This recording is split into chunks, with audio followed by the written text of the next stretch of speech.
మరియు 27 ఏపీలో ఉపాధ్యాయులకు సంబంధించి వివిధ రకాల సమస్యలు పరిష్కరించాలని ఎఫ్ఏపీటీఓ ఆధ్వర్యంలో మహాధరణ నిర్వహించారు. కలెక్టరేట్ వద్ద తమ సమస్యలకు పరిష్కారం చూపాలని డిమాండ్ చేశారు. జిల్లా వ్యాప్తంగా అన్ని ఉపాధ్యాయ సంఘాల ఉద్యోగులు ధర్నాలో పాల్గొన్నారు. టీచర్లకు సంబంధించి బోధనేతర పనులు నిలిపివేయాలని డిమాండ్ చేశారు. అదేవిధంగా మధ్యంతర భృతి అలాగే ఉపాధ్యాయులకు 12వ పీఆర్సీకి సంబంధించి రాష్ట్రంలో కమిషన్ ఏర్పాటు చేయాలని తెలిపారు. ఈ విధంగా వివిధ సమస్యలు వెంటనే పరిష్కరించాలని, లేని పక్షంలో ఉద్యమాన్ని ఉధృతం చేస్తామని ప్రభుత్వాన్ని హెచ్చరించారు.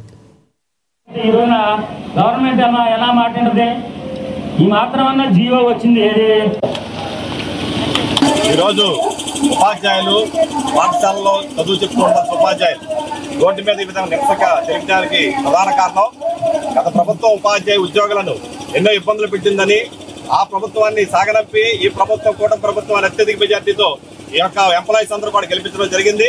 ప్రభుత్వం వచ్చి సంవత్సరాలు దాటిపోతున్నప్పుడు అప్పటికి కూడా ఈ ఉద్యోగోపాధ్యాయుల సమస్యలు పరిష్కరించలేని పరిస్థితులు ఉండటం చాలా దౌర్భాగ్యం.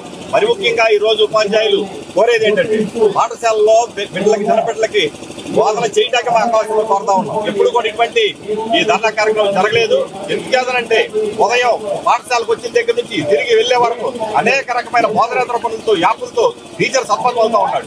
అనేక రకమైన ఉపాధ్యాయులు స్కూల్ తీసి రీఓపెనింగ్ డే రోజు చనిపోయిన పరిస్థితి కూడా కనపడతా ఉంది. మానసిక సంఘటన పెరుగుతా ఉంది. బీపీల షుగర్తో టీచర్లు ఎంతో టెన్షన్ పడతా ఉన్నారు. దీనికి ప్రధాన కారణం పాఠశాలలో తరగతుల్లో ఉపాధ్యాయుడు స్వేచ్ఛగా పాఠం చెప్పే అవకాశం ఈ ప్రభుత్వం కల్పించాలి, అధికారులు కల్పించాలి. ఆ విధంగా చేయకపోవడం వల్ల 3 లక్షల మంది విద్యార్థులు ఈ రోజు ప్రైవేట్ ఎడ్యుకేషన్ వెళ్ళిపోయే పరిస్థితి కనపడతా ఉంది.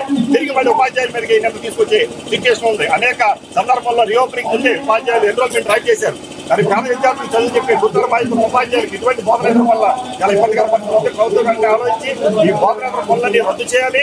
అలాగే తరగతిలో ఉపాధ్యాయుడు స్వేచ్ఛగా పాఠం చెప్పుకునే అవకాశం కల్పించాలని కోరుతా ఉన్నాం. రెండో వైపు చూసినట్లయితే ఆర్థిక అంశాలకు సంబంధించినంత వరకు 12వ పీఆర్సీ ప్రకటించలేదు. 3 డిఏలు పెండింగ్ లో ఉండడం జరిగింది. గత పీఆర్సీ ఏరియర్స్ కానీ, డిఏ ఏరియర్స్ కానీ, ఐఆర్ కానీ లేని పరిస్థితి ఉంది. అందుకని దౌర్భాగ్యం. కరెంట్ లీవులు పెట్టి 2022లో కరెంట్ లీవ్ పెట్టి